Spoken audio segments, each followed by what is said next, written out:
হাসছে গোপাল, হাসছে গোপাল। যুগের পরে যুগ কেটে যায়, মানুষ তাকে ভোলে না।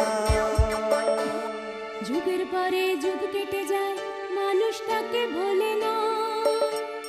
চলে না রে, চলে না রে, চলে না রে, চলে না, চলে না রে, চলে না রে, তাকে ছাড়া চলে না। কে সে? পরিচয় কি তার? হাসির রাজা, জ্ঞানের রাজা, রসিক রাজা গোপাল ভাঁড়। হাসির রাজা, জ্ঞানের রাজা, রসিক রাজা গোপাল ভাঁড়। হাসির রাজা, জ্ঞানের রাজা।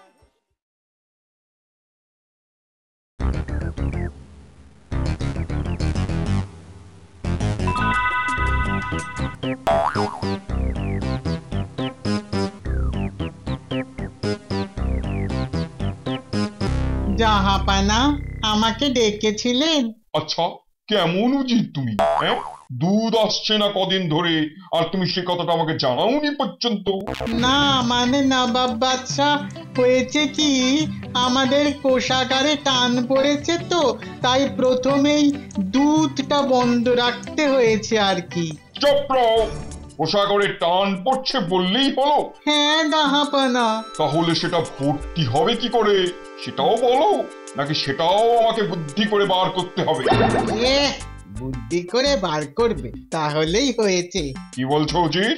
হ্যাঁ হ্যাঁ, বলছি যে রাজ্যগুলোর থেকে খাজনার টাকা বাড়িয়ে দিলেই হলো, তাহলেই আবার কোষাগার ফুলে ফেপে উঠবে। বাহ বাহ বাহ বাহ বাহ বাহ বাহ, কি বুদ্ধি! সেই জন্যই তো তোমাকে মাইনে দিয়ে রাখা, নইলে তো আমি মাথা খাটিয়ে বার করতে পারতাম। না জাহাপানা, আমি থাকতে আপনি মাথা খাটাবেন কেন? তাহলে যে কটা চুল মাথায় আছে সে কটাও উঠে যাবে। তাহলে এক্ষুনি দুধ পাঠাও চারিদিকে। আর হ্যাঁ, কৃষ্ণচন্দ্রকে আরো বলে পাঠাও ও রাজ্যের হোদলপুরে আমি যাব কদিন পর। কেন জাহাপানা, হোদল কুতকুত ধরতে? আরে না না না না না না, ওখানে আমি আমার একটা পাথরের মূর্তি বসাবো। একটা জ্যান্ত নবাবে হচ্ছে না, তার উপর আবার পাথরের নবাব, ন্যাকামোড়ার জায়গা পায় না। কিছু বলছো? হ্যাঁ হ্যাঁ, বলছি যে দুধ পাঠাচ্ছি, এক্ষুনি দুধ পাঠাচ্ছি। এই না হলে প্রভু ভক্ত না না না না না, নবাব ভক্ত উজির। এই এবারে ঠিক বলছি।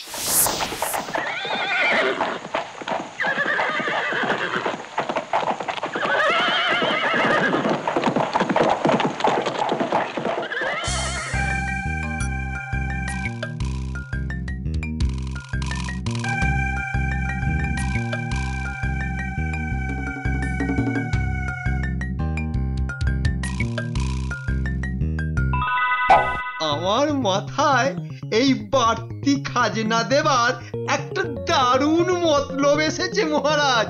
সে তোমার মাথায় ওই খাজা গজা যাই আসুক না কেন, একটা কথা কিন্তু আমি স্পষ্ট করে বলে দিচ্ছি যে প্রজাদের কাছ থেকে কিন্তু কোনো বাড়তি টাকা আমি নিতে পারবো না। সে তাতে হোদলপুরে নবাবের পাথরের মূর্তি বসুক আর ওই মাটির মূর্তি বসুক। আপনি আপনার মন্ত্রীর মগজের উপর একটু ভরসা রাখুন মহারাজ। তোমার এই রোগা মাথার উপর আগে ভরসা রেখে এত বেশি ডুবেছি যে আর ভরসাই রাখতে পারছি না। এই শেষবার মহারাজ, এবার দেখবেন আমার বুদ্ধিতে চললে নবাবের খাজনার বাড়তি টাকা দিয়েও আপনার কোষাগার উপচে পড়বে। কি বলছো মন্ত্রী? বেশ বেশ, উপচে পড়লে উপচানো টাকাই তোমার। না, এবার বুদ্ধিটা মাথা থেকে বার করে মুখেতে আনো তো দেখি। বলছি যে মহারাজ, আপনার রাজসভার সভাসদদের থেকে 2 গুণ টাকা খাজনা বাবদ নিয়ে নিলেই তো আপনার কাজ হয়ে যাবে। বাহ, এটা তো ভেবে দেখিনি। আহা, আপনি ভাববেন কেন? সেজন্য তো আমি আর আমার এই বুদ্ধিতে টইটুম্বর মাথা আছে না? বেশ, তোমার মতলবই রইল। কিন্তু মহারাজ, আপনার রাজসভার সভাসদরা সবাই খুব কিপটে। তাতে কি, তুমি দায়িত্ব নাও ওদের থেকে টাকা আদায় করার। সে কাজটা আমি খুব ভালো করেই করতে পারবো মহারাজ। কেননা মন্ত্রী হবার আগে আমি তো কাবলিওয়ালা ছিলাম। ও মা, মন্ত্রী মশাই আদায় করিবেন খুব ভালো, কিন্তু আমি ওনার সঙ্গে এই ঝগড়াঝাটি টানা হেঁচড়া করিতে পারিব না। কিন্তু বেটার ছেলে মন্ত্রী এবার খুব লাফাবে এই আদায়ের জন্য। মন্ত্রী, আমার দুপুরের খাবার সময় হয়ে গেল, আমি যাই। আর তুমি দেখো কিভাবে কার কাছ থেকে কত টাকা বার করতে পারো।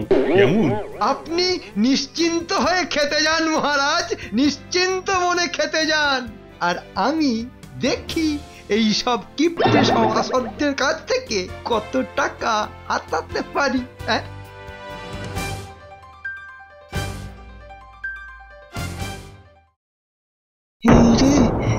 এবারে মন্ত্রী বেটা তো যা খুশি তাই করবে। টাকা পয়সা যা আছে ভেতরে চালান করি।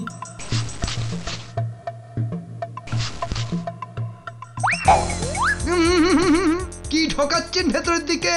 হ্যাঁ, কি ঢোকাচ্ছেন? এই সামান্য কিছু টাকা আরে আরে জমাবো বলে ভেবেছিলাম। বার করুন, বার করুন, বার করুন। মহারাজের আদেশ অমান্য করলে যে কি হবে সে তো ভালো করেই জানেন। দিন দিন দিন, সময় নষ্ট করবেন না, সময় নষ্ট করবেন না। এই তো, বাহ, ভালো ছেলে। বাবা, এই মন্ত্রী তো সত্যি কাবুলিওয়ালা, শুধু দাড়ি গোঁফ আর মাথার পাগড়িটাই নেই। টাকা কটা ধুতির ভিতরে নিয়ে নিন। এই পণ্ডিত পণ্ডিত পণ্ডিত, কি ঢোকাচ্ছেন ধুতির ভেতর? হ্যাঁ, কি ঢোকাচ্ছেন? আপনি কই কই, কিছু না তো, কিছু না তো। তাহলে ধুতির ভেতর হাত কেন? এই ভেতরে পিঁপড়ে ঢুকেছে, তাই হাত ঢুকিয়ে চুলকাচ্ছিলাম। দেখি হাতটা বার করুন তো, বার করুন বলছি, বার করুন। দেখেছেন, শুধু শুধু মিথ্যে কথা বলতে গিয়ে ধরা পড়ে গেলেন। দিয়ে দিন, দিয়ে দিন। এই তো, ভালো ছেলের মতো ব্যবহার। বাহ! বউ যে টাকা কটা দিয়েছিল বাড়ি ফেরার পথে বাজার করার জন্য, কোথায় রাখলাম, কোথায় রাখলাম? এইটা তো 5 টাকা। হ্যাঁ, গিন্নি দিয়েছিল বাজার করে নিয়ে যাবার জন্য। আজ আর করতে হবে না বাজার, কেমন? এটা আমার কাছেই থাক। বাজার না করলে তাহলে খাবো কি আজ? মহারাজের আদেশ ভুলে গেলে গোপাল? এত তাড়াতাড়ি ভুলে গেলে চলে? যাই, আমিও খেয়ে আসি। এবার রোজই মন্ত্রীমশাই এভাবে টাকা পয়সা হাতাইবার চেষ্টা করিবেন। যা টাকা পয়সা আনবো তাই নিয়ে নেবে ওই মন্ত্রী বেটার ছেলে। এর একটা বিহিত করতেই হবে। কিন্তু করিবে কে? কেন কেন গোপাল থাকতে আমাদের এত চিন্তা কিসের? সেই তো, গোপাল, আমাদের ওই মন্ত্রী ডাকাতের হাত থেকে বাঁচাও। আগে শুধু আপনাদের বাঁচালেই তো হবে না, আমাকেও বাঁচতে হবে। বেটার ছেলে আমার বাজারের 5 টাকা হাতিয়ে নিয়েছে, ওকে আমি দেখাবো মজা। আমরাও তাহলে তাড়িয়ে তাড়িয়ে দেখবো সেই মজা।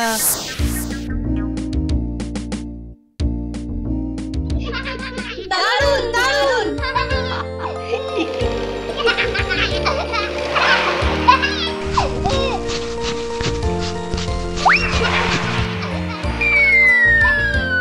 এবার কিন্তু আমার পালা, আমি বসবো। তারপর আমি। না দিদি, আগে ছোটদের সুযোগ দিতে হবে। নে নে, সবার শেষেই আমি উঠবো।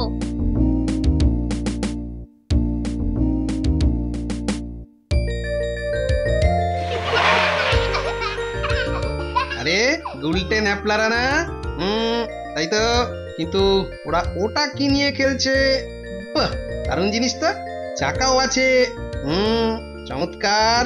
এটাকে তো মন্ত্রীকে কাত করার জন্য দারুণ ভাবে ব্যবহার করা যায়।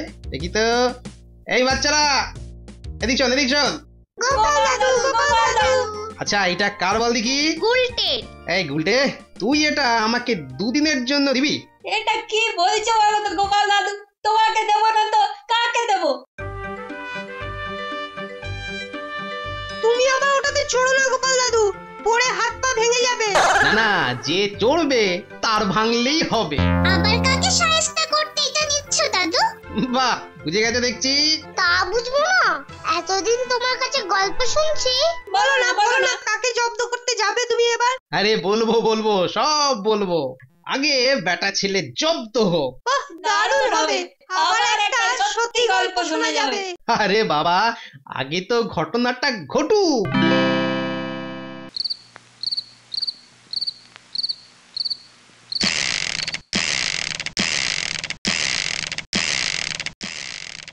এই কি হয়েছে বলো তো? কাল থেকে যখনই সময় পাচ্ছ একটা খেলনা গাড়ি নিয়ে বসে পড়ছো। ওসব তুমি বুঝবে না গিন্নি। আমি তোমার মতো বাচ্চা হয়ে যাইনি, তাই বুঝেও লাভ নেই। ব্যাস, তাহলে তো হয়েই গেল। আমি শুধু ভয় পাচ্ছি এই ধেড়ে বয়সে বাচ্চাদের গাড়ি নিয়ে খুটখাট করছো। মাথাটা খারাপ বলো না তো? আরে গিন্নি, এটা আমার অস্ত্রে ধার দেওয়া চলছে, বুঝলে? অস্ত্রে ধার দেওয়া চলছে। তাকে আবার বধ করবে? সেটা তো যুদ্ধ শেষ হলেই জানতে পারবে। সারা দিন সংসারে যুদ্ধ করতে করতে আমার হাড় মাস এক হয়ে গেল। আমার আর অন্যের যুদ্ধে কে কবে কার সঙ্গে করবে জানার এক মোটাও ইচ্ছে নেই। বুঝলে গিন্নি? এই দেখো, এ কি ঘুমিয়ে পড়লো? আবার নাক ডাকাও শুরু। সত্যি গিন্নি বটে আমার একখানা, রোজই খাচ্ছে বাদশাহী খানা।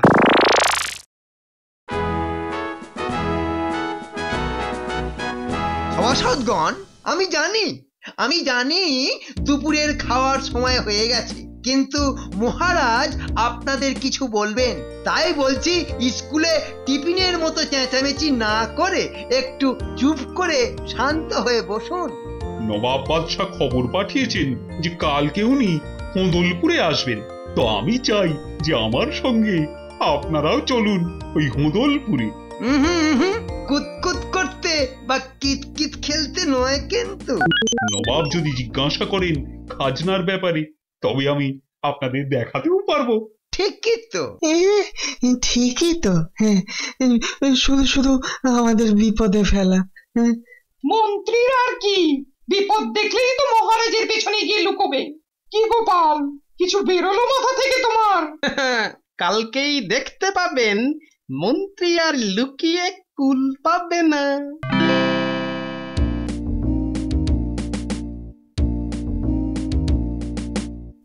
কৃষ্ণচন্দ্র, আমি সত্যি তোমার বাড়তি খাজনা দেওয়ায় খুব খুশি। সবই আমার কেরামতি। কে বললো? আমি জাহাপনা। এ কে কৃষ্ণচন্দ্র? আমার মন্ত্রী নবাব। তোমার নাম তো শুধু মন্ত্রী নয়, তাহলে ফুট কাটা মন্ত্রী। নবাব, আপনার পাথরের মূর্তি বসাতে কিন্তু অনেক খরচ হবে। তাতে কি, যেভাবে তুমি বাড়তি খাজনার ব্যবস্থা করলে সেভাবেই এই টাকারও ব্যবস্থা করবে? আমার সভাসদদের মাইনে থেকে টাকা কেটে খাজনার টাকা আমি জোগাড় করেছি, কিন্তু হয়ে যাবে মহারাজ, হয়ে যাবে, সেই বুদ্ধিও আমার আছে। ওই তো তোমার ফুট কাটা মন্ত্রী বলেছে হয়ে যাবে, আর তুমি কাঁপছো। মন্ত্রীকে ইচ্ছে করছে না এক্ষুনি ওই দিঘির জলে ডুবিয়ে জল খাওয়াই ভালো করি। কি গোপাল, এবার তোমার খেল শুরু করো। হ্যাঁ, অনেক সহ্য হয়েছে।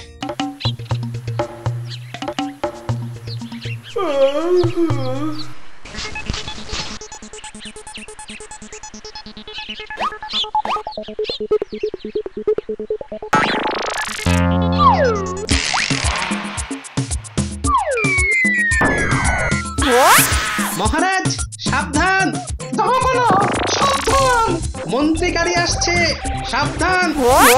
কি মন্ত্রী, এটা কি করছি? তোমার ফুট কাটার কি মাথা খারাপ হয়ে গেল? সরে আসুন নবাব। সে কি আর পারা যাবে?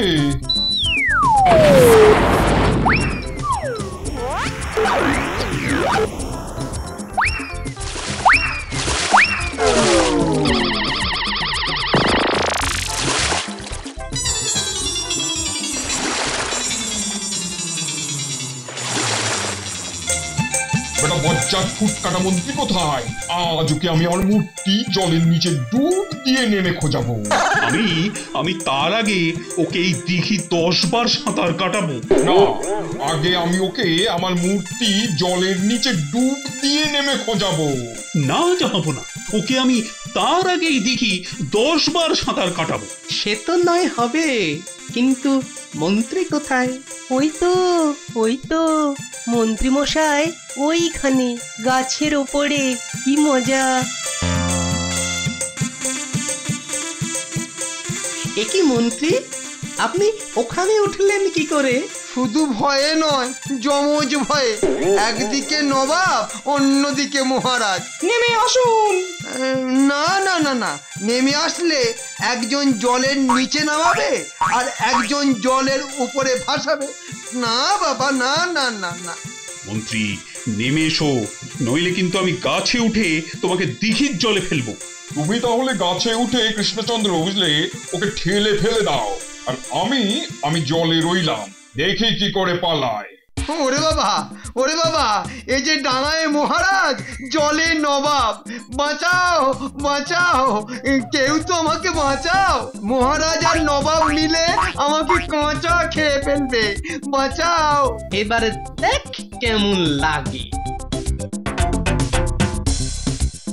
এখন নিশ্চয়ই ওদের খেলার মাঠে পাবো। ওখানেই যাই। কিরে গুলটে, গোপাল দাদু তোর গাড়ি ফেরত দিয়েছে? না রে। তাহলে হয়তো যে কাজের জন্য নিয়েছে সেটা হয়নি এখনো। কিন্তু দাদু তো বলছিল 2 দিনের জন্য, আজকে নিয়ে তো 3 দিন হয়ে গেল। সে দেবে ঠিক, ওসব ভেবে কি হবে, চল খেলি। ওই তো সবাই আছে। এই যে বাচ্চারা। গোপাল দাদু তোমার কথাই ভাবছিলাম। ভাবছিলি তোদের দাদু গাড়িটা নিয়ে গেল, কিন্তু দিয়ে গেল না তো। ছি, কি যে বলো না। তুমি যাকে জব্দ করতে নিয়েছিলে সে কেমন জব্দ হয়েছে? এমন জব্দ হয়েছে যে যেই গাছে উঠেছে 3 দিন সেই গাছ থেকেই নামেনি।